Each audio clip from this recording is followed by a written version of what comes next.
Migraine ಅಂದರೆ ತುಂಬಾ ಕಷ್ಟ, ಯಾಕಂದರೆ ಅರ್ಧ ತಲೆನೋವು, ಸಿಕ್ಕಾಪಟ್ಟೆ ತಲೆನೋವು ಇರುತ್ತೆ, ವಾಕರಿಕೆ ಬರುತ್ತೆ, ವಾಂತಿ ಬಂದಾಗ ಆಗ್ತಿರುತ್ತೆ, ತಲೆ ಸುತ್ತು ಕಾಣಿಸ್ಕೊಳ್ಳುತ್ತೆ. ಸೊ ಮೈಗ್ರೇನ್ ಬಂದಾಗ ಸಾಮಾನ್ಯವಾಗಿ ಏನು ಮಾಡಬೇಕು, ಈ ಬಗ್ಗೆ ಮಾತಾಡೋದಕ್ಕೆ ನಮ್ಮ ಜೊತೆ ಡಾಕ್ಟರ್ ತಸ್ನೀಮ್. ಬನ್ನಿ ಅವರಿಗೆ ಕಾರ್ಯಕ್ರಮಕ್ಕೆ ಸ್ವಾಗತ ಕೊಡ್ತಾ ಇತ್ತು ಸುಹಾಸಿನಿ ಶುರು ಮಾಡೋಣ. Doctor, welcome to the show. Thank you. So ಅದೇ ಮೈಗ್ರೇನ್ ಹೇಳಿದ್ನಲ್ಲ ನಾನು, ಕೆಲ ಲಕ್ಷಣಗಳು ಹೇಳಿದೆ. ಮೈಗ್ರೇನ್ ತುಂಬ ಜನರಲ್ಲಿ ಇತ್ತೀಚೆಗೆ ಜಾಸ್ತಿ ಕಾಣಿಸ್ಕೊಳ್ತಾ ಇದೆ. ಆ್ಯಕ್ಚುಲಿ ಮೈಗ್ರೇನ್ ಬರೋದಕ್ಕೆ ಕಾರಣ ಏನು, ಹಾಗೆ ಅದ್ರದ್ದು ಬೇರೆ ಲಕ್ಷಣಗಳೇನು ಅಂತ? ಸೊ ಮೈಗ್ರೇನ್ ಸ್ಟಾರ್ಟ್ ಮಾಡೋಕ್ಕಿಂತ ಮುಂಚೆ ಯೂಶ್ವಲಿ ಹೆಡೇಕ್, ನಾರ್ಮಲ್ ನಾವು ತಲೆನೋವು ಅಂತ ಏನೋ ಹೇಳ್ತೀವಲ್ಲ, ಸೊ ಅದರಲ್ಲಿ 2 ವಿಭಾಗಗಳಿರುತ್ತೆ. ಒಂದು ಪ್ರೈಮರಿ ಹೆಡೇಕ್ ಅಂತ ಇರುತ್ತೆ, ಒಂದು ಸೆಕೆಂಡರಿ ಹೆಡೇಕ್ ಅಂತ ಇರುತ್ತೆ. ಸೊ ಪ್ರೈಮರಿ ಹೆಡೇಕ್ನಲ್ಲಿ ಇದು ಅರೆ ತಲೆ ಶೂಲೆ ಅಂತ ಮೈಗ್ರೇನ್ ಅಂತ ಹೇಳ್ತೀವಲ್ಲ, ಅದು ಫಸ್ಟ್ ಕ್ಯಾಟಗರಿನಲ್ಲಿ ಬರುತ್ತೆ.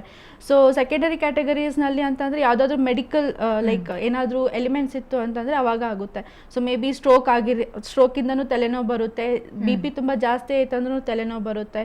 ಆಮೇಲೆ ಏನಾದರೂ ಇಂಜುರಿ ಆಯಿತು, ಸೊ ಹೆಮೊರೇಜ್ ಅಂದರೆ ರಕ್ತನಾಳನಲ್ಲಿ ಹೆಪ್ಪೆಗಟ್ಕೊಳ್ಳೋದು, ಸೊ ಅವಾಗೂ ತಲೆನೋವು ಬರುತ್ತೆ. ಸೊ ಮೈಗ್ರೇನ್ ಅನ್ನ ಬೇರೆ ಬೇರೆ ಹೆಡೇಕ್ಸ್ ಇಂದ ನಾವು ಡಿಫ್ರೆನ್ಶಿಯೇಟ್ ಮಾಡಬೇಕಾಗುತ್ತೆ. ಸೊ ಮೈಗ್ರೇನ್ದು ಆದ ಒಂದೇ ರೀತಿಯಲ್ಲಿ ಒಂದು ಸಿಂಪ್ಟಮ್ಸ್ ಅನ್ನ ಪ್ರೊಡ್ಯೂಸ್ ಮಾಡುತ್ತೆ. ಸೊ ಬೇರೆ ಹೆಡೇಕ್ಸ್ ನಲ್ಲಿ ಆ ಥರ ಇರಲ್ಲ. ಸೊ ಸನ್ ಹೆಡೇಕ್ ಅಂತ ಹೇಳ್ತೀವಿ. ಸೊ ಸನ್ ಹೆಡೇಕ್ ಬಿಸಿಲಿಗೆ ತುಂಬ ಜಾಸ್ತಿ ಓಡಾಡಿದರೆ ಸನ್ ಹೆಡೇಕ್ ಆಗುತ್ತೆ. ಬಟ್ ಮೈಗ್ರೇನಲ್ಲಿ ಏನಾಗುತ್ತೆ ಅಂತಂದರೆ, ಸೊ ಯೂಶ್ವಲಿ ಮೈಗ್ರೇನ್ ತಲೆನೋವು ಹಿಂದಿಂದ ಶುರು ಆಗುತ್ತೆ. ಸೊ ಅದು ಎದಕ್ಕಾಗುತ್ತೆ ಅಂತ ಅಂದರೆ, ಸೊ ನಮ್ಮ ರಕ್ತನಾಳ ಅಕ್ಕಪಕ್ಕದಲ್ಲಿ ನರಗಳಿರ್ತವೆ. ಸೊ ಟ್ರೈಜಮಿನಲ್ ತುಂಬ ಇಂಪಾರ್ಟೆಂಟ್. ಅದು ಪೇನ್ ಸೆನ್ಸೇಷನ್ ಎಲ್ಲ ಆಲ್ಮೋಸ್ಟ್ ಆಲ್ ಪೂರ್ತಿ ಮುಖಕ್ಕೆ ಅದು ಸೆನ್ಸೇಷನ್ಸನ್ನು ಸಬ್ಮಿಟ್ ಮಾಡುತ್ತೆ. ಸೊ ಅವಾಗ ಏನಾಗುತ್ತೆ ಅಂತಂದರೆ, ಮೈಗ್ರೇನ್ ಸ್ಟಾರ್ಟ್ ಮಾಡೋಕ್ಕಿಂತ ಮುಂಚೆ ಅದು ರಕ್ತನಾಳ ಪಕ್ಕದಲ್ಲಿ ಟ್ರೈಜಮಿನಲ್ ಹರಿತಾ ಇರುತ್ತೆ. ಸೊ ಅದು ಪೇನ್ ರಿಸೆಪ್ಟರ್ಸನ್ನು ಅದು ರಕ್ತನಾಳ ಪಕ್ಕದಲ್ಲಿ ಅದನ್ನು ರಿಸೆಪ್ಟರ್ಸನ್ನು ಸಬ್ಮಿಟ್ ಮಾಡುತ್ತೆ. ಸೊ ಅವಾಗ ಏನಾಗುತ್ತೆ, ಅದು ಪೇನ್ ಟಾಲರೇಟ್ ಆಗದೆ ಇರುವಾಗ ಅದು ಡೈಲಟೇಷನ್ ಆಗುತ್ತೆ. ಸೊ ರಕ್ತನಾಳ ಬೆಳೀಲಿಕ್ಕೆ ಸ್ಟಾರ್ಟ್ ಮಾಡುತ್ತೆ. ಸೊ ಅದಕ್ಕೆ ಯೂಶ್ವಲಿ ಮೈಗ್ರೇನ್ ಪೇಷಂಟ್ ಯಾರು ಇರ್ತಾರಲ್ಲ ಅವರಿಗೆ ತಲೆನೋವು ಹಿಂದಿನ ಭಾಗದಿಂದ ಶುರು ಆಗುತ್ತೆ. ಸೊ ಅದು ಎಡಭಾಗದಲ್ಲಿ ಇರ್ಬೋದು, ಇಲ್ಲಾಂದರೆ ಬಲಭಾಗದಲ್ಲಿ ಇರ್ಬೋದು. ಮೈಗ್ರೇನ್ ಸಾಮಾನ್ಯವಾಗಿ ಎಂಥ ಏಜಿಂದ ಸ್ಟಾರ್ಟ್ ಆಗ್ಬೋದು? ಅಂದರೆ ಮಕ್ಕಳಲ್ಲಿ ಕಡಿಮೆ ಇದು ಕಾಣಿಸ್ಕೊಳ್ಳಲ್ಲ ಅನ್ಕೊಳ್ತೀನಿ, ಬಟ್ ಯಾವ ಏಜಲ್ಲಿ ಸ್ಟಾರ್ಟ್ ಆಗ್ಬೋದು ಅಂತ ಸಾಮಾನ್ಯವಾಗಿ? ಸೊ ಯೂಶ್ವಲಿ ಯಾವ ಏಜಿಂದ ಅಂತಂದರೆ, ಯೂಶ್ವಲಿ ಮಹಿಳೆಯರಲ್ಲಿ ತುಂಬ ಜಾಸ್ತಿ ಮೈಗ್ರೇನ್ ಪ್ರಾಬ್ಲಮನ್ನು ಕಾಡುತ್ತೆ. ಸೊ ಗಂಡಸರಲ್ಲೂ ಮೈಗ್ರೇನ್ ಪ್ರಾಬ್ಲಮ್ ಇರುತ್ತೆ, ಬಟ್ ಹೆಚ್ಚಾಗಿ ಹೆಂಗಸರಲ್ಲಿ ತುಂಬ ಕಾಣಿಸ್ಕೊಳ್ಳುತ್ತೆ. ಅದಕ್ಕೆ ಪರ್ಟಿಕ್ಯುಲರ್ ಆಗಿ ಇದೇ ಏಜ್ನಲ್ಲಿ ಸ್ಟಾರ್ಟ್ ಆಗ್ಬೋದು ಅಂತ ಏನೂ ಇರಲ್ಲ. ಸೊ ಸಣ್ಣ ಮಕ್ಕಳಲ್ಲಿ ಯೂಶ್ವಲಿ ಸ್ಟಡೀಸ್ ತುಂಬ ಜಾಸ್ತಿ ಆಗಿ ಕಾನ್ಸಂಟ್ರೇಷನ್ ತುಂಬ ಜಾಸ್ತಿ ಸ್ಟ್ರೆಸ್ ಆಗ್ತಾ ಇದ್ದಾರೆ. ಸೊ ಅವಾಗ ಮೈಲ್ಡಾಗಿ ಹೆಡೇಕ್ ಸ್ಟಾರ್ಟ್ ಆಗ್ಬೋದು. ಸೊ ಅದನ್ನು ಕಡೆಗಣಿಸಿದ್ರೆ ಅಂದರೆ ಮೈಗ್ರೇನ್ ಪ್ರಾಬ್ಲಮಿಗೂ ಅದು ಒಂದು ದಾರಿಯನ್ನು ಕೊಡ್ಬೋದು. ಬಟ್ ಯಾವುದೇ ಏಜ್ನಲ್ಲೂ ಆಗ್ಬೋದು ಮೈಗ್ರೇನ್ ಪ್ರಾಬ್ಲಮ್. ಮಹಿಳೆಯರಲ್ಲಿ ಜಾಸ್ತಿ ಅಂದರೆ ಪುರುಷರಿಗೆ ಕಂಪೇರ್ ಮಾಡಿದ್ರೆ ಯಾಕೆ ಅಂತೀರಾ? ಸೊ ಬಿಕಾಸ್ ಹಾರ್ಮೋನಲ್ ಇನ್ಫ್ಲುಯೆನ್ಸಸ್ಸು ತುಂಬ ಜಾಸ್ತಿ ಇಂಪಾರ್ಟೆಂಟ್ ಇರ್ತವೆ. ಸೊ ಇನ್ಫ್ಯಾಕ್ಟ್ ತಿಂಗಳ ಮುಟ್ಟು ಆಗೋಕ್ಕಿಂತ ಮುಂಚೆನೂ ಒಬ್ರೊಬ್ರಿಗೆ ತಲೆನೋವು ಬರೋ ಸ್ಟಾರ್ಟ್ ಆಗಿಬಿಡುತ್ತೆ. ಸೊ ಹಾರ್ಮೋನಲ್ ಇಂಬ್ಯಾಲೆನ್ಸಸ್ಸಿಂದನೂ ಸ್ವಲ್ಪ ತಲೆನೋವು ಅವಾಗವಾಗ ಬರ್ತಾ ಇರುತ್ತೆ. ಸೊ ಅಕಸ್ಮಾತ್ ವಂಶಪಾರಂಪರ್ಯವಾಗಿ ಮನೆಯಲ್ಲಿ ಯಾರಿಗಾದ್ರೂ ತಂದೆ ತಾಯಿಗೆ ಮೈಗ್ರೇನ್ ಪ್ರಾಬ್ಲಮ್ ಇತ್ತು ಅಂತಂದರೆ, ಸೊ ಮಹಿಳೆಯರಲ್ಲಿ ಅದು ಜೀನ್ಸ್ ತುಂಬ ಜಾಸ್ತಿ ಕ್ಯಾರಿ ಆಗುತ್ತೆ. ಸೊ ಅದರಿಂದ ಮಹಿಳೆಯರಲ್ಲಿ ತುಂಬ ಜಾಸ್ತಿ ಕಾಣಿಸ್ಕೊಳ್ಳುತ್ತೆ ಮೈಗ್ರೇನ್. ನೀವು ಹೆರಿಟೇಟರಿಯಾಗಿ ಬರೋ ಚಾನ್ಸಸ್ ಇರುತ್ತೆ ಅಂದರೆ ಎಷ್ಟು ಪರ್ಸೆಂಟ್ ಬರ್ಬೋದು ಇದು ಮೈಗ್ರೇನ್ ಅಂತ? ಒಂದು 70 to 80% ಟ್ರಾನ್ಸ್ಫರ್ ಆಗೋ ಚಾನ್ಸಸ್ ಇರುತ್ತವೆ. ಪ್ರೆಗ್ನೆಂಟ್ ವಿಮೆನಲ್ಲಿ ಈ ಥರ ಸಮಸ್ಯೆಗಳು ಉಂಟಾದರೆ ಮೈಗ್ರೇನ್ ಬಂದಾಗ ಏನು ಸಿಂಪ್ಟಮ್ಸ್ ಇರುತ್ತೆ ಅವಾಗ ಅಂತ? ಸೊ ಆ್ಯಕ್ಚುಲಿ ಮೈಗ್ರೇನ್ ಅವಳಿಗೆ ಪ್ರೆಗ್ನೆನ್ಸಿಗಿಂತ ಮುಂಚೆಯಿಂದನೇ ಮೈಗ್ರೇನ್ ಪ್ರಾಬ್ಲಮ್ ಇತ್ತು ಅಂತಂದರೆ, ಸ್ವಲ್ಪ ಮಟ್ಟಿಗೆ ಪ್ರೆಗ್ನೆನ್ಸಿ ಟೈಮ್ನಲ್ಲಿ ಕಡಿಮೆನೂ ಆಗ್ಬೋದು. ಇಲ್ಲ ಅಂತಂದರೆ ಫಸ್ಟ್ 3 months ಅಂದರೆ ಮೊದಲಿನ 3 ತಿಂಗಳಿನಲ್ಲಿ ಅವಳಿಗೆ ತುಂಬ ಜಾಸ್ತಿ ಮೈಗ್ರೇನ್ ಪ್ರಾಬ್ಲಮ್ ಸ್ಟಾರ್ಟ್ ಆಗ್ಬೋದು. ಸೊ ಬಿಕಾಸ್ ಅವಾಗ ಹಾರ್ಮೋನಲ್ ಇಂಬ್ಯಾಲೆನ್ಸಸ್ ತುಂಬ ಜಾಸ್ತಿ ಆಗ್ತಾ ಇದೆ. ಬಿಕಾಸ್ ಹಾರ್ಮೋನ್ ಅದು ಮಗುವನ್ನು ಬೆಳೆಸಲಿಕ್ಕೆ, ಅದನ್ನು ನ್ಯೂಟ್ರಿಷನನ್ನು ಕೊಡಲಿಕ್ಕೆ ಅದು ಹಾರ್ಮೋನ್ಸ್ ತುಂಬ ಜಾಸ್ತಿ ಇಂಪಾರ್ಟೆಂಟು. ಸೊ ಅವಾಗ ಅದು ಹಾರ್ಮೋನಲ್ ಇಂಬ್ಯಾಲೆನ್ಸಸ್ದಿಂದ ಅದು ಮೈಗ್ರೇನ್ ಪ್ರಾಬ್ಲಮ್ ಸಡನ್ ಆಗಿ ಅವಳಿಗೆ ಫಸ್ಟ್ 3 ತಿಂಗಳಿನಲ್ಲೂ ಸ್ಟಾರ್ಟ್ ಆಗ್ಬೋದು. ಸೊ ಆಮೇಲೆ 3 ತಿಂಗಳಾದಮೇಲೆ ಮೈಗ್ರೇನ್ ಪ್ರಾಬ್ಲಮ್ ಸ್ವಲ್ಪ ಮಟ್ಟಿಗೆ ಕಡಿಮೆ ಆಗುತ್ತೆ.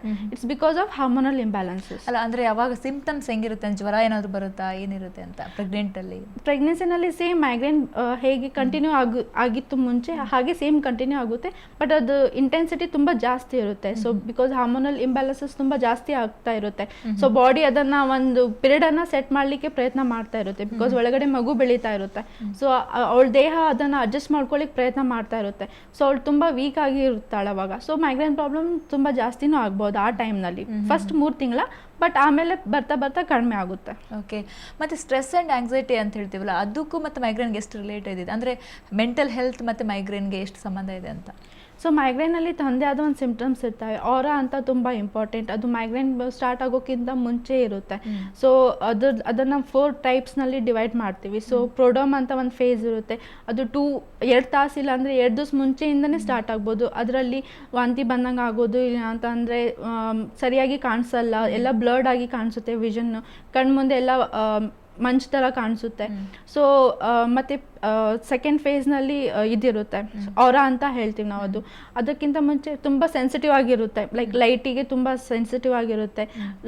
ಹೆಚ್ಚು ಲೈಟ್ ತಡ್ಕೊಳಿಕ್ಕಾಗಲ್ಲ ಕಣ್ಮುಂದೆ.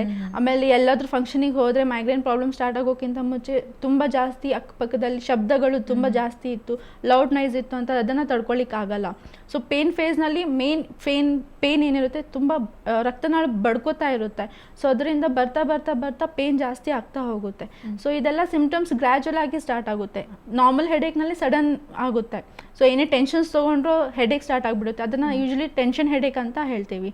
ಸೊ ಬಿಸಿಲಲ್ಲಿ ಹೋಗಿ ಬಂದ ಮೇಲೆ ಅವಾಗ ತಲೆನೋವು ಆಗ್ತಾ ಇದೆ ಅಂತಂದರೆ ಅದನ್ನು ಸಣ್ಣ ಹೆಡೇಕ್ ಅಂತ ಹೇಳ್ತೀವಿ. ಬಟ್ ಮೈಗ್ರೇನ್ ಪ್ರಾಬ್ಲಮ್ ಅಲರ್ಜಿ ಥರ ಕೆಲವೊಂದು ಅಲರ್ಜಿಯಿಂದನೂ ಆಗುತ್ತೆ, ಸೈನಸ್ ಪ್ರಾಬ್ಲಮಿಂದನೂ ತಲೆನೋವು ಬರುತ್ತೆ. ಅದು ಯೂಶ್ವಲಿ ಫ್ರಂಟಲ್ ಸೈನಸೈಟಿಸ್ನಲ್ಲಿ ಈ ಭಾಗದಲ್ಲಿ ತುಂಬ ಜಾಸ್ತಿ ಪೇನ್ ಇರುತ್ತೆ. ಬಟ್ ಮೈಗ್ರೇನಲ್ಲಿ ಇಲ್ಲಿಂದ ಸ್ಟಾರ್ಟ್ ಆಗುತ್ತೆ, ಬಿಕಾಸ್ ಟ್ರೈಜೆಮಿನಲ್ ಇಲ್ಲಿಂದ ಬರುತ್ತೆ. ಸೊ ಅದಕ್ಕೆ ಪೇನ್ ಸೆನ್ಸೇಷನ್ಸ್ ಎಲ್ಲ ಇಲ್ಲಿಂದ ಬರುತ್ತೆ. ಸೊ ಒಂದು ಭಾಗದಲ್ಲಿ ಇರ್ಬೋದು, ಇಲ್ಲ ಅಂತಂದರೆ ಒಂದು ಭಾಗದಿಂದ ಸ್ಟಾರ್ಟ್ ಆಗಿ ಇನ್ನೊಂದು ಭಾಗದಲ್ಲಿ. ಮೈಗ್ರೇನ್ ಒಂದೊಂದು ದೊಡ್ಡ ಪ್ರಾಬ್ಲಮ್ ಅಂದರೆ ಮೈಗ್ರೇನ್ ಶುರು ಆದರೆ ಇಡೀ ಇದೆಲ್ಲ ಪೇನ್ ಶುರು ಆಗ್ಬಿಡುತ್ತೆ. ಹೌದು, ತುಂಬ ಕಷ್ಟ ಅದು, ಆ ಪೇನ್ ತಡ್ಕೊಳ್ಳೋದೇ ಕಷ್ಟ ಆಗ್ಬಿಡುತ್ತೆ ಮೈಗ್ರೇನ್ ಶುರು ಆಯಿತು ಅಂತ. ಹೌದು, ಬಿಕಾಸ್ ಟ್ರೈಜೆಮಿನಲ್ ತುಂಬ ಇಂಪಾರ್ಟೆಂಟ್, ಅದು ನರ ಬರೋದೇ ಇಲ್ಲಿಂದನೇ. ಸೊ ಅದಕ್ಕೆ ಪೇನ್ ಸೆನ್ಸೇಷನ್ಸ್ ಏನೇ ಬಂದ್ರೂ ಇಲ್ಲಿಂದ ಸ್ಟಾರ್ಟ್ ಆಗಿ ಮುಂದ್ಗಡೆ ಬರುತ್ತೆ. ಸೊ ಅದಕ್ಕೆ ಮೈಗ್ರೇನ್ ಪೇಷಂಟ್ದವರಿಗೆ ಹಿಂದಿಂದ ತುಂಬ ಜಾಸ್ತಿ ಪೇನ್ ಆಗ್ತಾ ಇದೆ ಅಂತ ಯೂಶ್ವಲಿ ಅವ್ರು ತುಂಬ ಕಂಪ್ಲೇಂಟ್ ಮಾಡ್ತಾರೆ. ಓಕೆ, ಮತ್ತು ಎ ಸಿಗಳಿಂದನೂ ಮೈಗ್ರೇನ್ ಶುರು ಆಗುತ್ತೆ ಅಂತಾರೆ, ಹೌದಾ ಅಂತ? ಅಂದರೆ ಎ ಸಿ ಏರ್ ಕಂಡೀಷನರ್ ಮಧ್ಯದಲ್ಲಿ ಸತತವಾಗಿ ಕೆಲಸ ಮಾಡೋರಿಗೆ ಜಾಸ್ತಿ ಮೈಗ್ರೇನ್ ಶುರು ಆಗುತ್ತೆ ಅಂತಾರೆ. ಅವ್ರವ್ರದ್ದು ಇಮ್ಯುನಿಟಿ ಮೇಲೆ ತುಂಬ ಡಿಪೆಂಡ್ ಇರುತ್ತೆ. ಸೊ ಅದೇ ಫ್ಯಾಕ್ಟರ್ಸಿಂದ ಎಷ್ಟೋ ಜನ ಎ ಸಿನಲ್ಲಿ ಕೂಡ್ತಾರೆ, ಬಟ್ ಅವ್ರಿಗೆ ತಲೆನೋವು ಆಗಲ್ಲ. ಬಟ್ ಸಮ್ ಟೈಮ್ ಸ್ವಲ್ಪ ಹೊತ್ತಿಗೆ ಅವರಿಗೆ ಎ ಸಿನಲ್ಲಿ ಜಾಸ್ತಿ ಹೊತ್ತು ಕೂತ್ರೆ ಅವಾಗ ತಲೆನೋವು ಬರುತ್ತೆ. ಬಟ್ ಎ ಸಿ ರೂಮಿಂದ ಹೊರಗೆ ಬಂದಮೇಲೆ ಅದು ಪ್ರಾಬ್ಲಮ್ ಆಟೋಮೆಟಿಕ್ಲಿ ಕಡಿಮೆ ಆಗುತ್ತೆ. ಬಟ್ ಮೈಗ್ರೇನ್ ಪೇಷಂಟ್ಸ್ನಲ್ಲಿ ತುಂಬ ಜಾಸ್ತಿ ಟ್ರಿಗರಿಂಗ್ ಫ್ಯಾಕ್ಟರ್ಸ್ ಇರ್ತವೆ. ಒಂದೊಂದು ಪೇಷಂಟ್ ಒಂದೊಂದು ಥರ ತಮ್ಮ ಸಿಂಪ್ಟಮ್ಸನ್ನು ಕೊಡ್ತಾರೆ. ಸೊ ಅದೇ ಎ ಸಿಯಿಂದನೇ ಕೂತಿದ್ದೀವಿ, ಅದಕ್ಕೆ ನಮ್ಮ ತಲೆನೋವು ಬಂದಿರೋದು ಅಂತ ಹೇಳೋದು ಸ್ವಲ್ಪ ತಪ್ಪು. ಬಟ್ ಸ್ವಲ್ಪ ಜನ ಹೊರಗಡೆ ಬಂದಮೇಲೆ ಅವರಿಗೆ ಬೆಟರ್ ಅನಿಸುತ್ತೆ. ಓಕೆ, ನಿಮ್ಮ ಜೊತೆ ಮಾತಾಡ್ತೀನಿ. ಸೊ ವೀಕ್ಷಕರೇ, ಮೈಗ್ರೇನ್ ಅಂದರೆ ಅರ್ಧ ತಲೆನೋವು ಇರುತ್ತೆ, ತುಂಬ ಜನರಲ್ಲಿ ಅಂತ ಸಮಸ್ಯೆ ಇದು.